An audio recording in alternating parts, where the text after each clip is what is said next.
श्री परमात्मने नमः। श्री रामचरितमानस अध्याय अयोध्या कांड, पेज नंबर 431 आगे।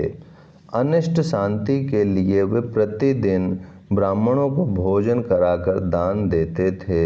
अनेकों विधियों से रुद्र अभिषेक करते थे। महादेव जी को हृदय में मनाकर उनसे माता पिता, कुटुंबी और भाइयों का कुशल क्षेम मांगते थे। भरत जी इस प्रकार मन में चिंता कर रहे थे कि दूत आ पहुँचे। गुरु जी की आज्ञा कानों से सुनते ही वे गणेश जी को मनाकर चल पड़े। हवा के समान वेग वाले घोड़ों को हाँकते हुए वे निकट नदी, पहाड़ तथा जंगलों को लांघते हुए चले। उनके हृदय में बड़ा सोच था, कुछ सुहाता न था। मन में ऐसा सोचते थे कि उड़कर पहुँच जाऊं। एक एक निमेष वर्ष के समान बीत रहा था। इस प्रकार भरत जी नगर के निकट पहुँचे। नगर में प्रवेश करते समय अपशकुन होने लगे। कौवे बुरी जगह बैठकर बुरी तरह से काँव काँव कर रहे हैं। गधे और सियार विपरीत बोल रहे हैं। यह सुनकर भरत के मन में बड़ी पीड़ा हो रही है। तालाब, नदी, वन, बगीचे सब शोभाहीन हो रहे हैं। नगर बहुत ही भयानक लग रहा है। श्री राम जी के वियोग रूपी बुरे रोग से सताए हुए पक्षी, पशु, घोड़े, हाथी ऐसे दुखी हो रहे हैं कि देखे नहीं जाते।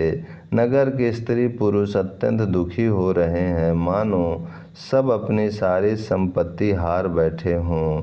नगर के लोग मिलते हैं पर कुछ कहते नहीं। गौ से चुपके से जोहार वंदना करके चले जाते हैं। भरत जी भी किसी से कुशल नहीं पूछ सकते, क्योंकि उनके मन में भय और विषाद छा रहा है। बाजार और रास्ते देखे नहीं जाते, मानो नगर में दसों दिशाओं में दावाग्नि लगी है। पुत्र को आते सुनकर सूर्य कुल रूपी कमल के लिए चांदनी रूपी कैकेयी बड़ी हर्षित हुई। वह आरती सजाकर आनंद में भरकर उठ दौड़ी और दरवाजे पर ही मिलकर भरत शत्रुघ्न को महल में ले आई। भरत ने सारे परिवार को दुखी देखा, मानो कमलों के वन को पाला मार गया हो। एक कैकेयी ही इस तरह हर्षित दिखती है, मानो भिलनी जंगल में आग लगाकर आनंद में भर रही हो। पुत्र को सोचवश और मन मारे बहुत उदास देखकर वह पूछने लगी, हमारे नहर में कुशल तो है? भरत जी ने सब कुशल कह सुनाए, फिर अपने कुल की कुशल क्षेम पूछी। भरत ने कहा, कहो पिताजी कहाँ हैं? मेरी सब माताएं कहाँ हैं? सीता जी और मेरे प्यारे भाई राम लक्ष्मण कहाँ हैं? पुत्र के स्नेह में वचन सुनकर नेत्रों में कपट का जल भरकर पापिनी कैकेयी भरत के कानों में और मन में शूल के समान चुभने वाले वचन बोली। हे तात, मैंने सारी बात बना ली थी। बेचारी मंथरा सहायक हुई, पर विधाता ने बीच में जरा सा काम बिगाड़ दिया। वह यह कि राजा देवलोक को पधार गए। भरत ये सुनते ही विषाद के मारे विवश होकर बेहाल हो गए, मानो सिंह की गर्जना सुनकर हाथी सहम गया हो।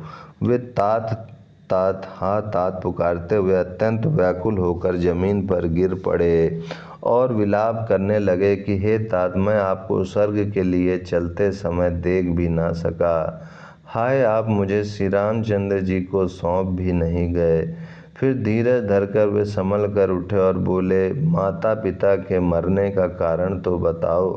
पुत्र का वचन सुनकर कैकेयी कहने लगी, मानो मर्म स्थानों को पाँच कर चाकू से चीर कर उसमें जहर भर रही हो। कुटिल और कठोर कैकेयी ने अपनी सब करनी शुरू से आखिर तक बड़े प्रसन्न मन से सुना दी।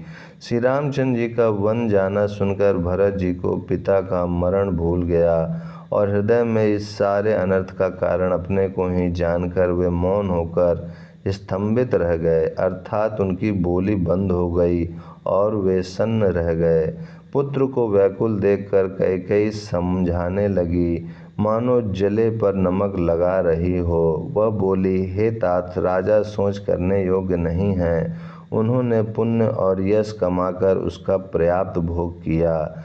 जीवन काल में ही उन्होंने जन्म लेने के संपूर्ण फल पा लिए और अंत में वे इंद्रलोक को चले गए। ऐसा विचार कर सोच छोड़ दो और समाज सहित नगर का राज्य करो। राजकुमार भरत जी यह सुनकर बहुत ही सहम गए, मानो पके घाव पर अंगार छू गया हो।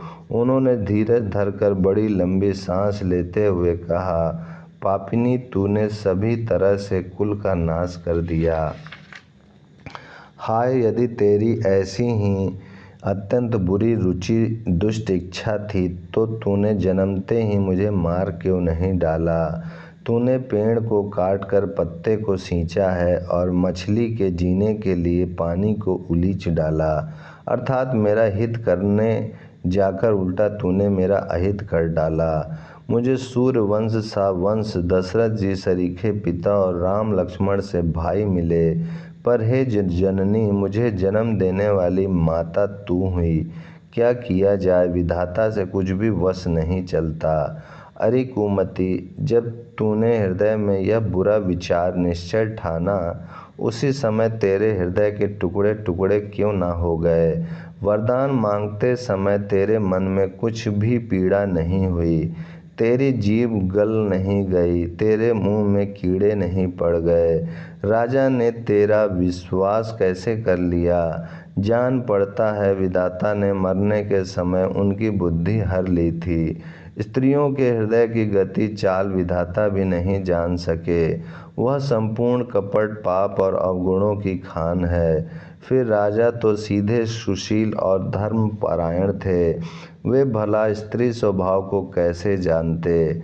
अरे जगत के जीव जंतुओं में ऐसा कौन है जिसे श्री रघुनाथ जी प्राणों के समान प्यारे नहीं हैं। वे श्री राम जी भी तुझे अहित हो गए, वैरी लगे। तू कौन है, मुझे सच सच कह, तू जो है सो है। अब मुंह में स्याही पोत कर मुंह काला करके उठकर मेरी आँखों की ओट में जा बैठ। विधाता ने मुझे श्री राम जी से विरोध करने वाले तेरे हृदय से उत्पन्न किया, अथवा विधाता ने मुझे हृदय से राम का विरोधी जाहिर कर दिया। मेरे बराबर पापी दूसरा कौन है। मैं व्यर्थ ही तुझे कुछ कहता हूँ। ओम शांति शांति शांति।